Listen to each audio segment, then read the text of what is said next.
What is going on, YouTube universe? My name is Trent. Some of you guys at home might also know me as Zirra from other content I make around here, but most importantly, welcome to the Hip and Shoulder, the channel where we discuss everything Australian rules football. And with a little over a month left before the 2025 AFL season gets underway, it's time to start dropping content because I have been stuck in procrastination city for months, and it is about time we started getting some football action circulating back on this channel again. The last video I did was the mock draft, and I appreciate everybody who got behind that. But now it's time to start settling in to a brand new year of football and to start getting some content ready, whether it be the team analysis videos that I'm currently working on to gear us up for round 0, whether it be doing some AFL rankings and talking about different players and how we feel, you know, they're going to situate themselves throughout the year. My predictions video is currently in the works for the 2025 season as well. But today, we turn our attention to the 2025 AFL SuperCoach season. Fantasy football, ladies and gentlemen, it is back upon us, and it is time to divulge into the players that I'm going to be dumping into my team for this year and doing a little bit of analysis on some other players that I feel you might need to consider this year as well, especially with a year that I feel is very cookie cutter in a lot of aspects. I feel we are going to be seeing some very identical teams throughout the duration of the early parts of this season with just a little bit of points of difference here and there. So it's good to have some variety and some options to kind of tease you a little bit into getting some pods and getting maybe some point differentiation between yourself and some other players. And at the end of this video, we will be releasing the code to join my SuperCoach League for another year, so make sure you stick around for that. With all that out of the way, it's time to dive into the app and to select our 31 players this year because they've brought a new position, the flex position. Haven't heard of it? We'll talk about it, don't worry. Okay, ladies and gentlemen, here we go. 31 players to be picked, and as you can see on screen, we have a flex position down the bottom here. Now, if we highlight that to discover what it's about, it says here, select a 23rd player from any position as your flex player. Your starting lineup will now consist of 23 starters instead of the classic 22. Your team will score points from your best 22 each round, with your flex providing additional cover and strategies when managing your squad.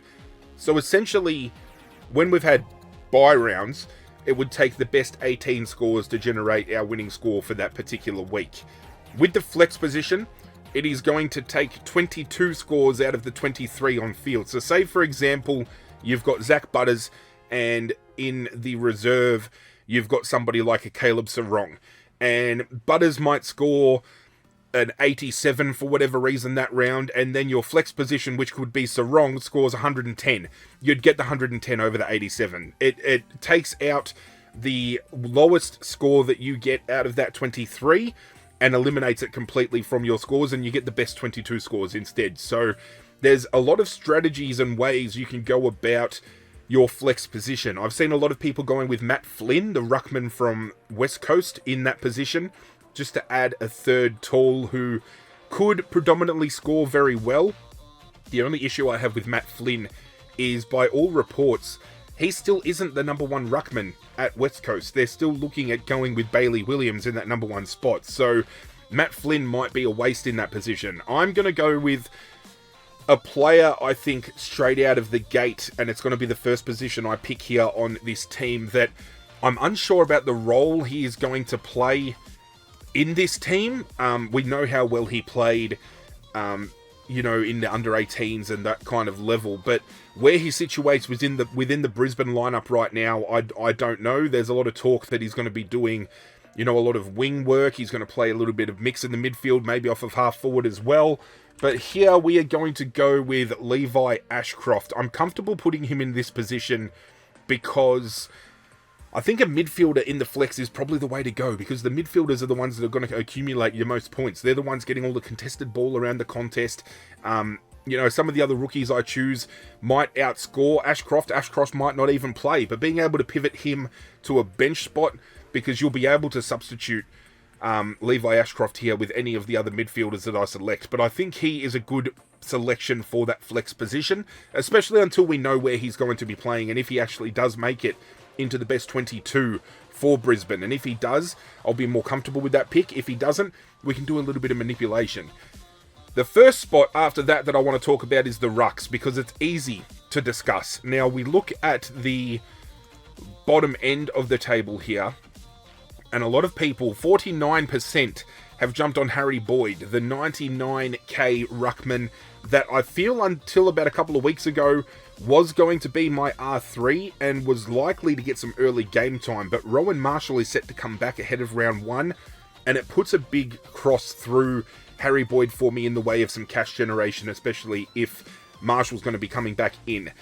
With that being said, you could still go a Harry Boyd if you want to look at a potential vice-captaincy loophole option, and you save yourself a bit of cash by getting somebody that is bottom of the barrel in the way of cost.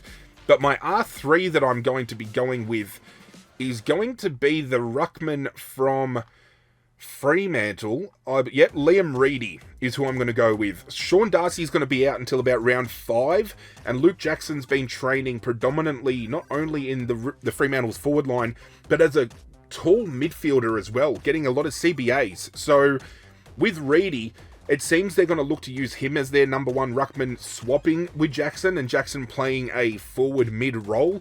So I'm comfortable putting him on my bench. 5 weeks, we can get some cash generation out of him, and then if he drops off, we can downgrade to somebody bottom of the barrel like a Harry Boyd and cash in that early cash. I see him predominantly also potentially being a dual combination with Sean Darcy when Sean Darcy comes back in. And a lot of people would probably argue, you know, you're being a dickhead. They're not going to play Darcy, Reedy, and Jackson all in the same team. But the fact that they have gone and pre-season wise, they have been training with Reedy and Darcy as the 1-2 combination, and Jackson has still been that forward chop out and that midfield kind of mix, gives me confidence that they could very well go down that track. So Reedy for me is going to be my R3. And turning attention to the big 2, I've been arm wrestling with this decision all pre-season. The first pick I'm going with is Tristan Cherry. I am an idiot for not jumping on him last year when I had the chance. I'm not making that mistake again. Seeing him play live, he does a lot of grunt work behind the ball that not many people see, and I really rate him as a player. He's going to finish this year, arguably, I reckon he could be All-Australian ruckman by the end of the 2025 season if things falls his way. For my R2, I have not had Max Gawn in calculations. That could be oversight by mine. Rowan Marshall has been injured on and off, so I'm very touch and go with him. Nankervis could be a good point of difference considering how well he scored, especially at the back end of last year. The 2 that I've wrestled with the most, however, I originally had the combination of Cherry and De Koning, and I feel a lot of people are going to have that combination going, but Mark Pittonet has come out in an interview and already explained he is feeling in tip-top shape, that Michael Voss apparently has a plan that he's going to go with a dual ruck combo, which means Pittonet is going to play. And very similarly to Luke Jackson's score being hindered when Sean Darcy plays, we're going to see Tom De Koning take a very big knock to his output if Mark Pittonet plays. Now, if Pittonet wasn't in the conversation and De Koning was going to be that number 1 ruckman, I would lock De Koning in my R2 slot and throw away the key and not have to worry at all for the year. However, with Pittonet coming out and speaking the way he did, I don't know whether it's smoke and mirrors, but we've got to be wary of that. I'm actually taking a chance on Darcy Cameron as my R2. Incredibly underrated season last year, given the fact that he could have fallen within the All-Australian squad. When you look at the statistics, he probably should have been in the All-Australian squad with what he did. I think he can build on top of that. I think he can have a really good year and provides me a little bit of point of difference when you have a look at the other ruckmen that are being selected. I mean, you've still got De Koning at 30%. Tim English is at 10%, 55% for Cherry, 18% for Max Gawn. Then you have a look at Darcy Cameron, just a little 6%. So I don't mind taking that little bit of a hit there, percentage-wise, giving myself a little bit of point of difference and establishing that we're going to be a little bit different from what's going on in the competition. So Cherry and Cameron are going to be my ruckman, Reedy on the bench, Ashcroft in the flex. I think we go with the forwards next, because when I mentioned cookie cutter teams at the start of the video, this is very much what every team that I have seen anyway looks like. Jason Horne-Francis in F1 is a lock for me. He's been attending a lot of CBAs over the pre-season. For those of you who don't know what CBAs are, it's centre bounce attendances. So he's going to be playing what looks like a more predominant midfield role this year compared to what he played last year, with that almost 50-50 split from midfield to forward. But can't go past him. Having a look at him last night in that... well, last night for me, given the time I'm recording this video, but in the Indigenous All-Stars versus Fremantle game, he scored over 130 Supercoach. He just looked incredibly fit and ready to go. His capacity to run seems to have improved over the preseason, and improving on his tank is only going to make him a better player. Dylan Moore in F2, I've considered. Isaac Rankin as well, I have considered. However, I feel both of those can be players that I can build up to, especially when you have a look at the mid-priced madness that we can truly dive into this year. And I don't want to overlook the players that I'm going to be picking. In F2, as we scroll on down, I'm taking Jack Macrae. 61% owned. It's going to speak volumes when we see him play. He has been tearing up the track at St Kilda. I feel he needed a fresh start as a player. Luke Beveridge absolutely... and I'm not going to even mince words here, I feel Luke Beveridge was destroying this guy's career. This guy was an inside-out midfielder who loved getting contested ball and feeding it out to his teammates. He was a grunt worker at the Bulldogs, and then for whatever reason, Luke Beveridge starts throwing him in the forward line and taking him out of the midfield, and sometimes not even playing him. So, being at St Kilda, he now becomes a main figurehead of that midfield alongside Jack Steele, and I'm very keen to see Macrae get back to his best. In the F3 slot, as we work our way down, didn't see him last year. Again, 66% ownership. We can't look past him. Going with Bailey Smith. Looks like he's going to be playing an outside wing type role at Geelong, and we've seen him at his best at the Bulldogs when he wasn't thrown around and played up forward and out of position. When he played that pure wing role, his aerobic capacity to get between the defensive 50 and the forward 50 was absolutely insane, and his ball use is incredibly clean too. So, stumbling over my words, I'm so excited. Bailey Smith for me is a lock, and I'm very keen to see how he fits into this midfield group at Geelong, because we know they're getting a lot older at Geelong, and they're bringing in these young kids that are going to start being the next echelon of players to come through. But with that older crop still kind of hanging around, predominantly in that midfield too, I'm very keen to see how Smith operates, you know, alongside the likes of a Guthrie, alongside the likes of like a Dangerfield, and then the younger core coming through as well. F4 was Mateus Philippou for me for a very long time, but he's injured and out now, so that kind of makes us have to pivot just slightly. But again, another player who has found some reinvigoration by going to another club, and ironically another player that has been fucked around by Luke Beveridge. And as we go down the list, I'm sure I'll find him soon enough, we are talking about Caleb Daniel. Where you hanging out, you bastard? Don't make me type your name in. I don't want to have to do that.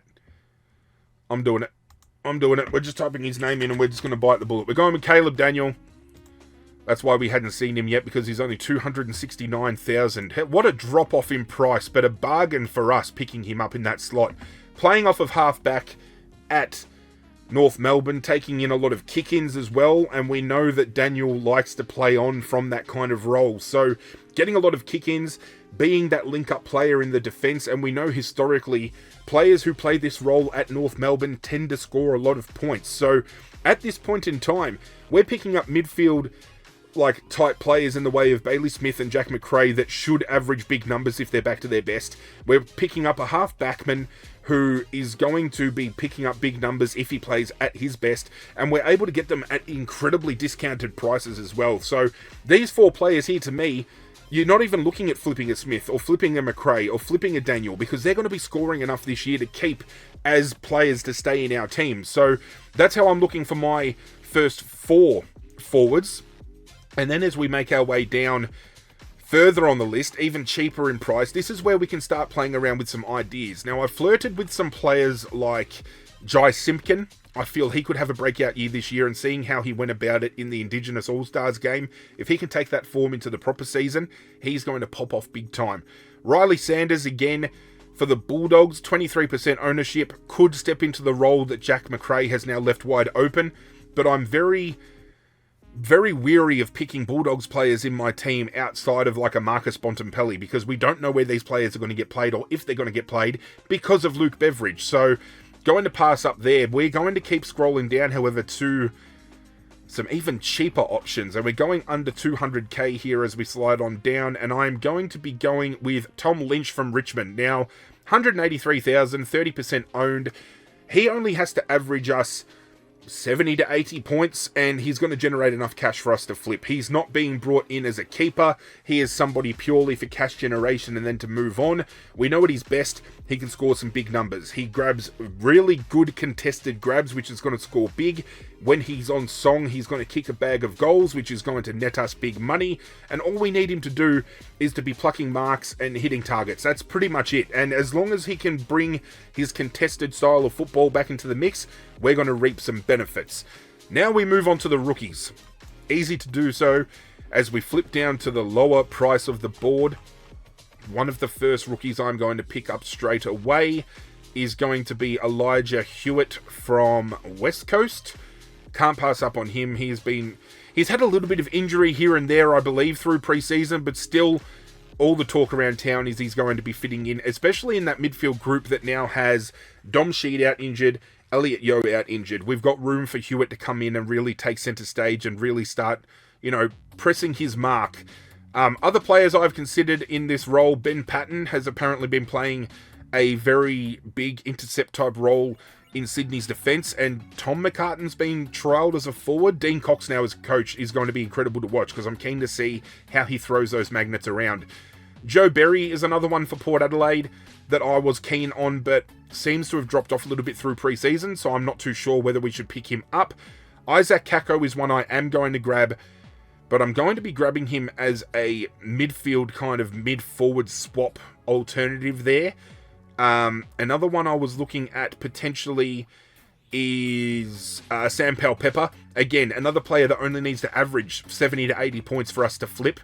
Taj Houghton, one to keep our eye on for about the halfway point of the season. Once he comes back from that ACL that he did 12 months ago, he'll be fit and firing, and he's like think Shea Bolton, but the ability to actually play defensively. I think he's going to inject himself into Richmond's midfield in a pretty big way, and he's going to be an enigma when he does so. So potential half point of the year come those mid-year buys could be a good little downgrade target for us if he's in the mix around that time. As we look on down, there are some other players we can consider. Max Hall is a name that I've seen thrown around a bit, but I don't know too much on him, so I'm not going to convince you to pick him up if that is the point. Finbar Malley, forward ruck. He can be anything, this guy. It's just about opportunity for him. Constanti was basically a supplementary little pickup for North Melbourne when they traded for Luke Parker. He basically was part of the trade. I don't know where he fits in the mix. Again, could be a downgrade target if he's in that market around that time. I don't know whether he will be or not, though. One I am going to pick up is Connor Stone. He is a pure forward in SuperCoach, but he has been playing in defence all pre-season for GWS, and not just in defence, but for the A team, when they do like their A team and B team, the A team being the players that you expect to be the 22 picked first up, he's fitting into that role. So he's covering the players like Peatling and Cummings, who have recently moved on, Haynes, who has moved on as well. So I'm really interested in him as a player, and I'm keen to lock him up if he is going to be in GWS's main defence. Could get us some big points early, and again, bank up that cash. I can't knock it back. He could be a bargain pickup even at like a standard rookie price if he's going to be going off big in the back line. One to keep an eye on. Neil Erasmus, a lot of people jumping on him, but I don't know where he fits in Fremantle's midfield mix. Who else are we looking at here? Sam Davidson for the Bulldogs. He was in Richmond's VFL crop. I wanted us to pick him up, but we did not. With injuries to their defensive stocks, he could be one to come in. He's also been played as a forward during preseason and kicked goals as well. So whether he plays forward or in defence, could be one to keep an eye on.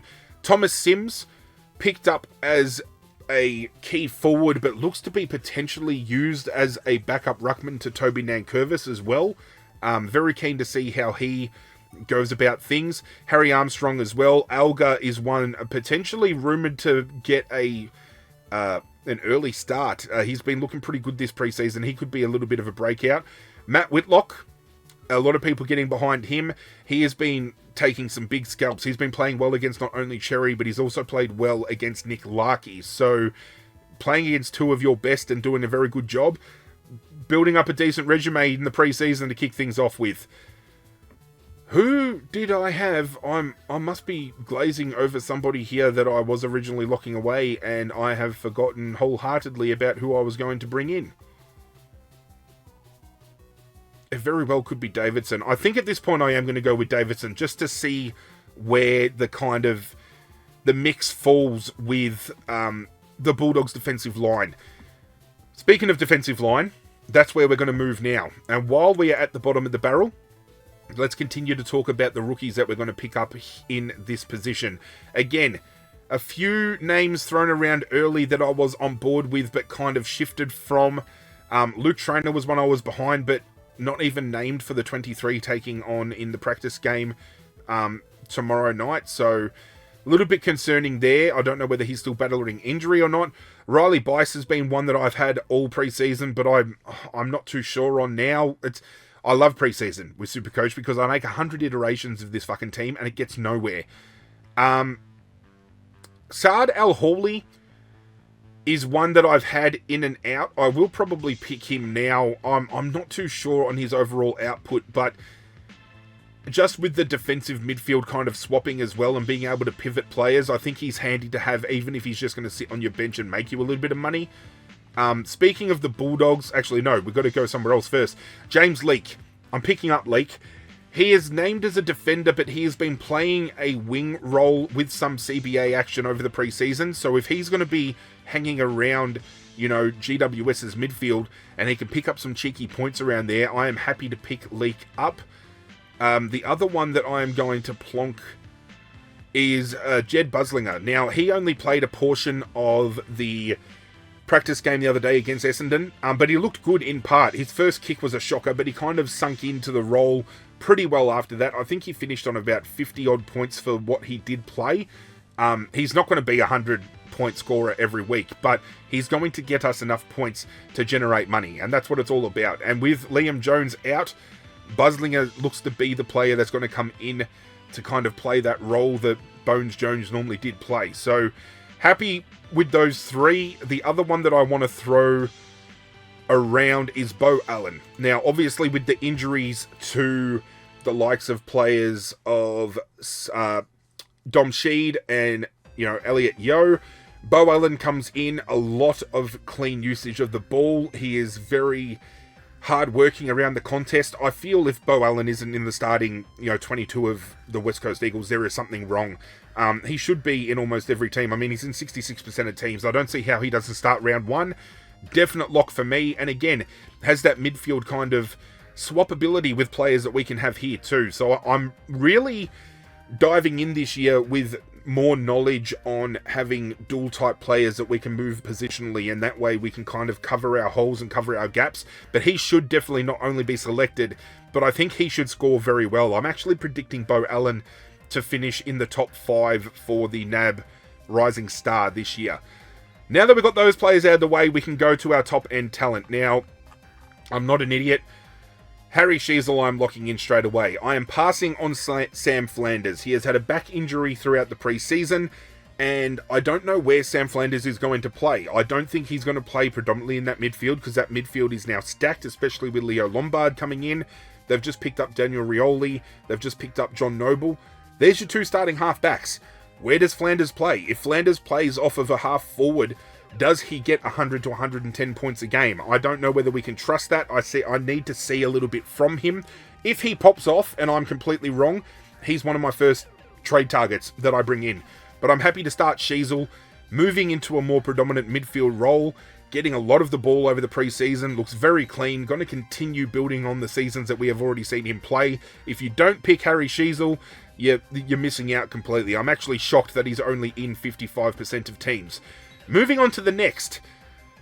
Could be detrimental to myself, and a lot of people have been saying to me when I've thrown this player's name about, you've got to keep an eye on the buys, and I'm still trying to get my head around how these fucking buys are going to work at the start of the year, whether I'm burying myself. I feel, even though there could be players that I'm selecting that aren't going to make up as much points as this player potentially could, I started this player last year, faded him after one round to bring Isaac Heaney in, but I really feel this player is going to be a top 10 defender for this year, especially Supercoach-wise.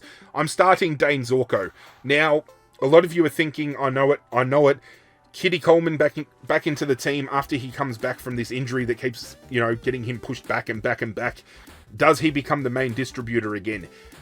My intel has told me and shown me that even when Kitty Coleman was training with the group over the preseason, Zorko was still the main link-up man. They were still going to Zorko. And the fact that Coleman has struggled to bounce back from this ACL and he just keeps on having setback after setback solidifies to me I can comfortably select Dane Zorko here. He might have a terrible early buy, but I'm going to lock him in because I know he's going to get me points. I know this play. He's got the potential to go anywhere from 100 to 150 every week. He gets plenty of the ball. He is very clean with it. He gets a lot of link-up handballs around the back. He loves to chip the ball around. He's going to get a lot of possession.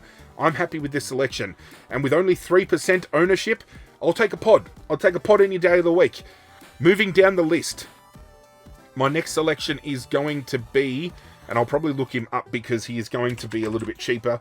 I'm taking Callum Mills. Now, we know at his best what he can produce. We know he hasn't played football in a while, but Dean Cox's midfield core seems to be Mills, Heaney, Warner, and insert player here. Errol Goulden out on the wing, maybe he comes into the midfield group. But the fact that Mills is being eyeballed as one of the main midfielders to come back into this team, you've got to get onto him. Only at 357k, you'd be an absolute idiot not to jump on a player that can average over 100 points when given the opportunity to do so. Again, Callum Mills, if he gets back to his best that we know he can play, could be a potential keeper in our defensive line.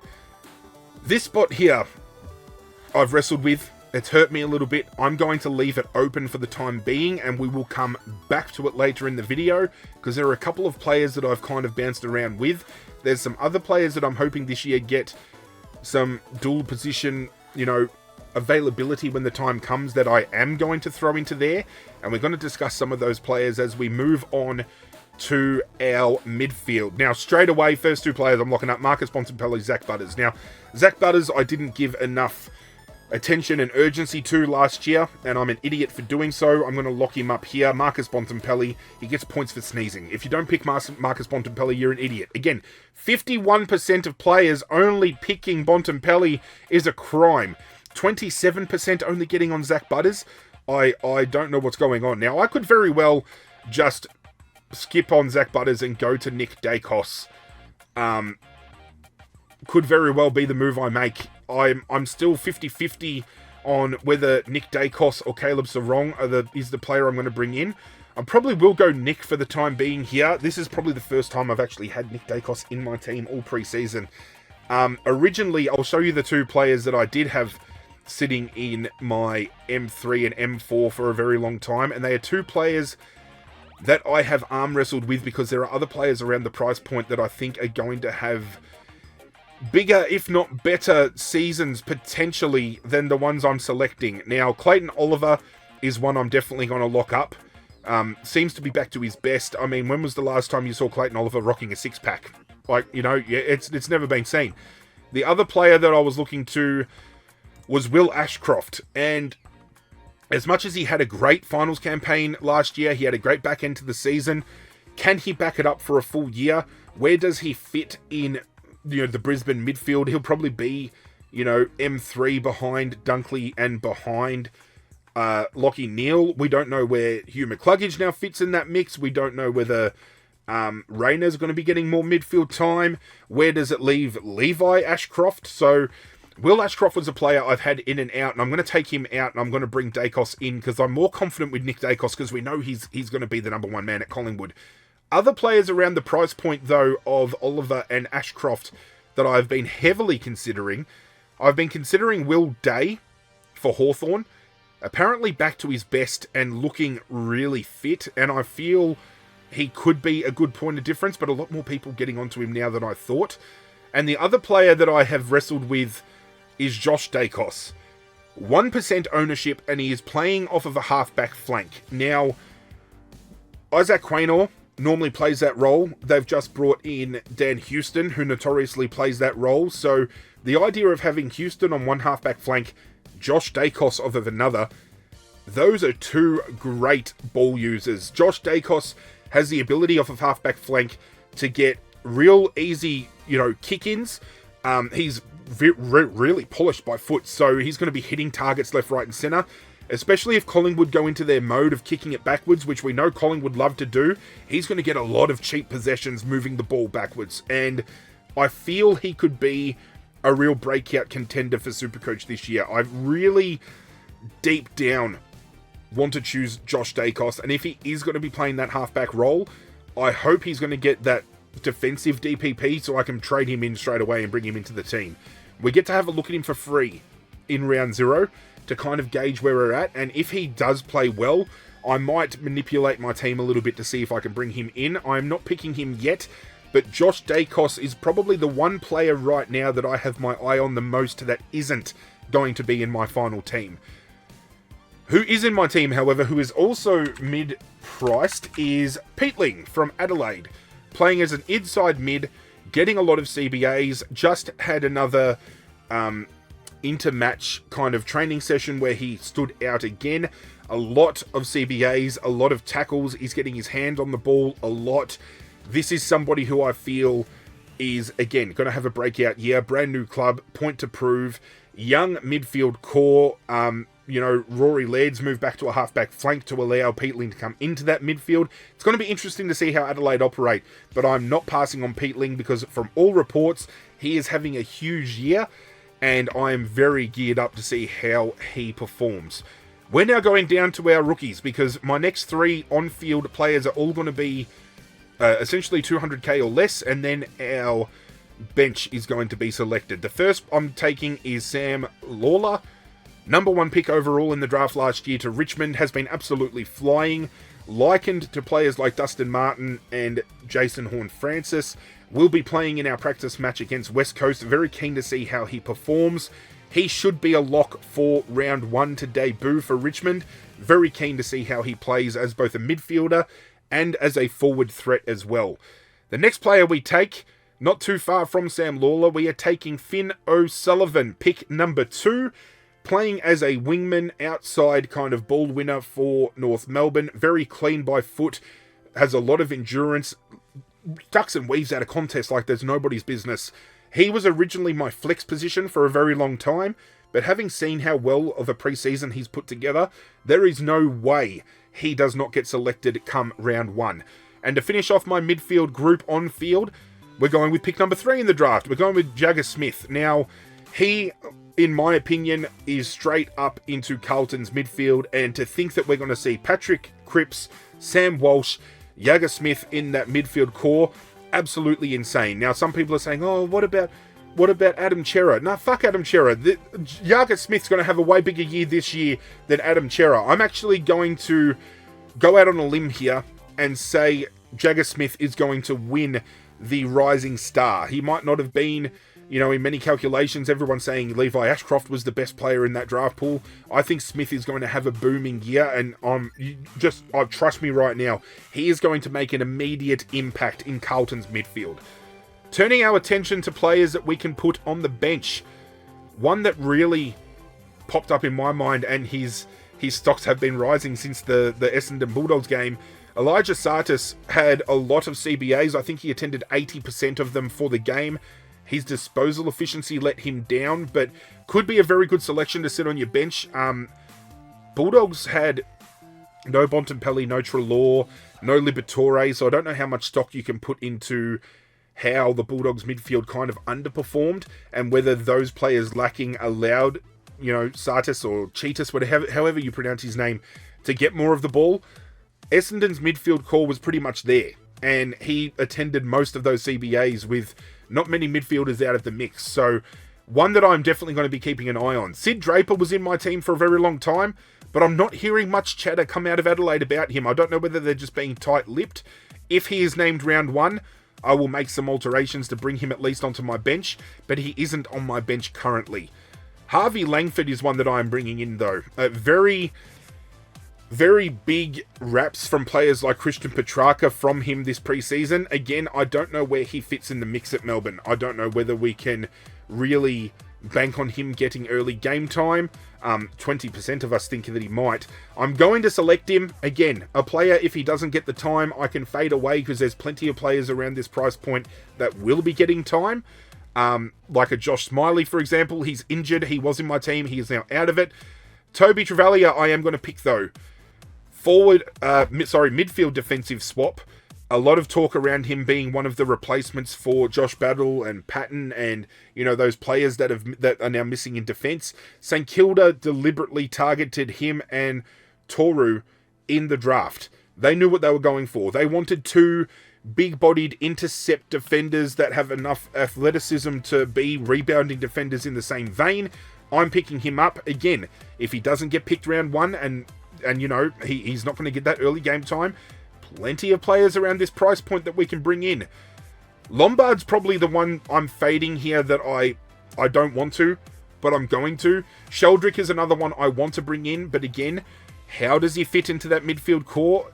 Is he going to be that 4th player, to go alongside a Heaney, a Warner, and a Mills?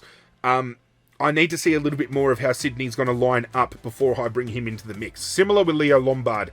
I can easily fade a Langford or a Travalia to bring in a Lombard and a Sheldrick, but I am going to bring in Isaac Kako, drop him on the bench.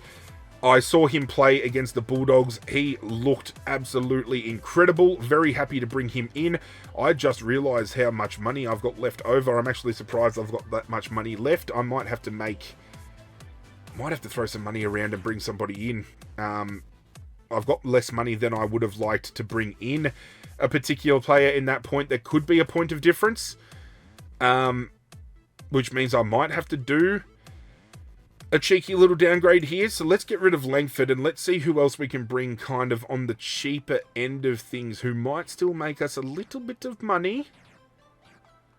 I could always bring in a Neil Erasmus, but again, I don't know where he fits in the lineup. Mitch Nevitt is one that there's a lot of talk about this preseason. I don't know whether that's going to get me enough money. Let's have a look. If I bring in Mitch Nevitt and just put him on the bench for the time being, do I have enough money to bring in the pod that I wanted to bring in? Yes, I do.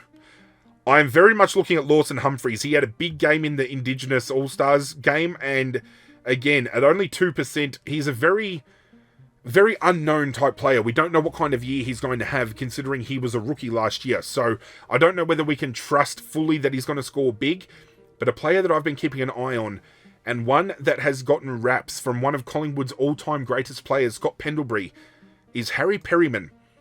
Scott Pendlebury has been singing the praises of Perryman all preseason. This is a player who left GWS wanting more midfield time and was pretty much given the promise from, Fly McRae and Collingwood that if you come to us, we will give you those full-time midfield minutes that you're craving. And to have Perryman in there alongside the likes of, DeGoey when he's in there, side bottom, Dacos, the outside run of the other Dacos off of halfback flank with, Houston, having... all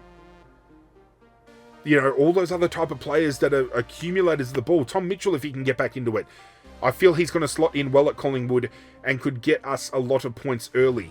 Again, looking around that price point, if I could generate a little bit more cash, the other player that I have been considering, and it's I think it is a bit of a price hike. Yeah, I've got to make up another pretty much 60,000 to get him, but Colby McKercher is one on my list as well, and I can make some changes to bring Colby McKercher in. It would mean dropping Nick Dacos down to somebody within the 500k mark, and then I can make Perryman a Colby McKercher. But again, I've got ideas going through my head. But for now, this is how we're going to line up. I'm just going to make some positional changes here just to make sure that we've got the big names on field that I would like. Again, we're fine there, we're fine there, we are fine there. So there you go. This is how we are looking so far, ladies and gentlemen. Sheasel, Zorko, Perryman, Mills, Allen, and Leake on field for my defence, with El Hawley and Buslinger on the bench. Bontempelli, Butters, Dacos, Oliver, Peatling, Layla, or Lawler, however you would like to pronounce it, O'Sullivan and Smith on the field for the midfielders, with Travalia, Nevitt, and Kako on the bench. Cherry and Cameron in the ruck, with Reedy on the bench. Horn Francis, McRae, Smith, Daniel, Lynch, and Hewitt on field in my forward line, with Stone and Davidson on the bench, and Levi Ashcroft as my flex. Again, we've still got a month to go. We've got practice matches going down over the coming weeks, so it's going to be great for us to have a look. And if SuperCoach operates this year how it did last year, round 0 is a free look for us, because not all teams are playing, and we're not going to get points generated for that round. So we're able to see how certain teams are going to line up, how certain players are going to perform, and we get to freely trade in and out players before that first round officially kicking off. So I'm comfortable with this team. Maybe 1 or 2 changes to happen in due course, but I'm sure there'll be another 5 iterations of this team over the next couple of weeks. I can bank it in now. This isn't going to be my round 0 team. I just know deep in my soul I'm going to be making changes left, right, and centre.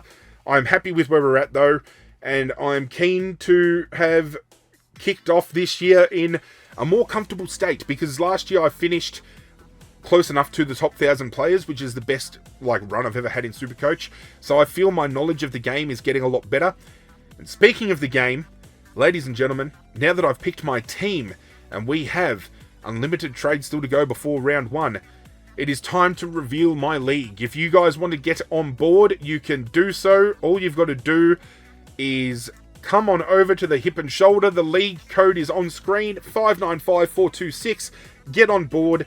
Unlimited amount of players can join. We did have a handful of players jump in last year, and I would love to build on top of that. So if you guys play SuperCoach and you want to just have a bit of fun, come on over, join the league, let's have some laughs. I'm very keen to kick this year off, and there will be weekly updates for SuperCoach from round 0 all the way through. I might even follow through after the practice games and talk about how certain players performed and kind of reassess my team ahead of round 0 as well, because I told you, it's going to fucking happen inevitably. I do it all the time.